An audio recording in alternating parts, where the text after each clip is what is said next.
Hello दोस्तों, learn Hindi channel पर आपका स्वागत है। दोस्तों, आज की इस क्लास में खटमल और जूं की एक बहुत ही मज़ेदार कहानी पढ़ाने वाले हैं, जिसमें खटमल और जूं के बीच की कहानी है। दोस्तों, इस स्टोरी का पढ़ने का मेन मकसद हम लोग का रहेगा इस स्टोरी में यूज किए गए कठिन कठिन शब्दों को पढ़ना सीखना, ठीक ना, और मात्रा को ध्यान में रखते हुए शब्दों को पढ़ना। तो आइए यहाँ से हम लोग एक एक शब्दों को खूब आराम से पढ़कर देखते हैं। यह कहानी कहानी कई वर्ष पुरानी है। यह कहानी कई वर्ष पुरानी है। उस समय दक्षिण भारत में एक राजा राज किया करता था। यह कहानी कई वर्ष पुरानी है। उस समय दक्षिण भारत में एक राजा राज किया करता था। राजा के बिस्तर में मंदरी सर्पिणी नाम की एक जूं रहा करती थी। राजा के बिस्तर में एक मंदरी सर्पिणी नाम की जूं रहा करती थी, लेकिन इस बारे में राजा को कोई जानकारी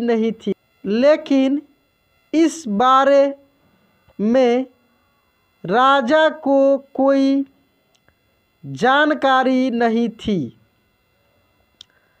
हर रात जब राजा गहरी नींद में सो जाता तो जूं अपने घर से बाहर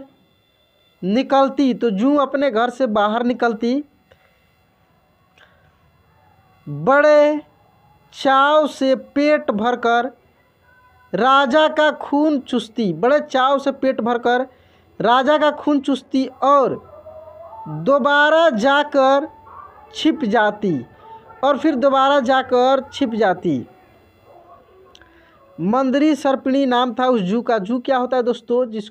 जो बिछावन में छुपा हुआ रहता है और खून चूसता है। एक कीड़ा है, इंसेक्ट है। एक दिन न जाने कहाँ से उस राजा के बिस्तर में अग्निमुख नामक एक खटमल भी घुस गया। न जाने कहाँ से एक खटमल भी घुस जाता है, जिसका नाम था अग्निमुख। जब जूं ने उसे देखा तो उसे बहुत गुस्सा आया कि उसके इलाके में एक खटमल घुस आया है। जूं उसके पास गई और उससे तुरंत वापस चले जाने को कहा। इस पर खटमल बोला, अरे जूं बहना, इस तरह। खटमल क्या बोलता है? अरे जूं बहना, इस तरह का व्यवहार तो कोई अपने दुश्मन के साथ भी नहीं करता। मैं बहुत दूर से आया हूँ और सिर्फ एक रात तुम्हारे घर रुक कर आराम करना चाहता हूँ। कृपया मुझे यहाँ रुकने दो। खटमल की बातें सुनकर जूं का दिल पिघल गया। खटमल के बात सुनकर जूं का दिल जो था पिघल गया। उसने कहा, ठीक है, तुम यहाँ रुक सकते हो, लेकिन तुम्हारे कारण राजा को कोई परेशानी नहीं होनी चाहिए।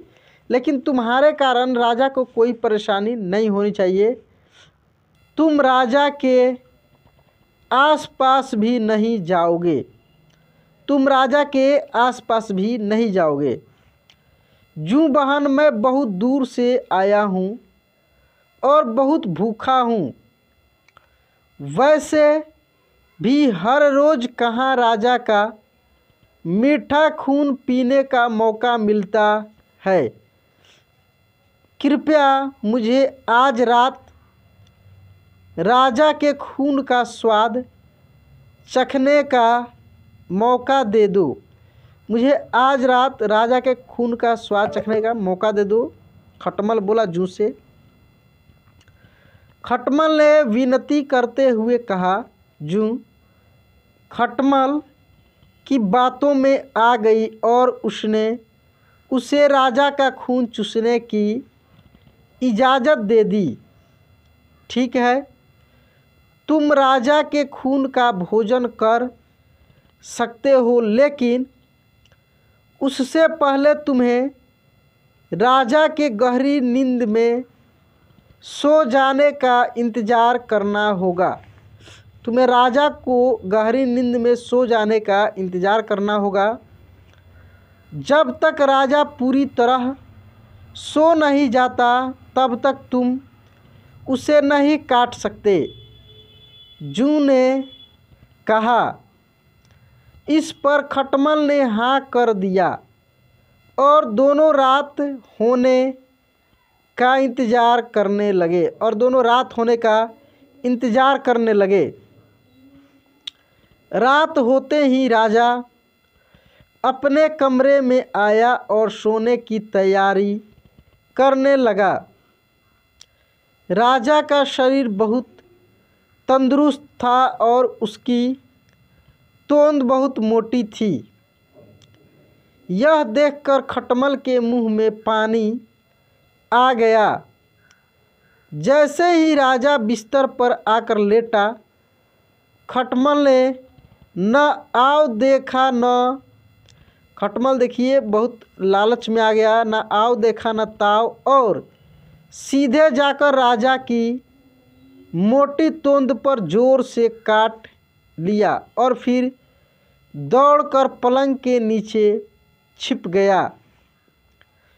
राजा दर्द के मारे चीख उठा और तुरंत अपने सिपाहियों को कमरे में बुलाया।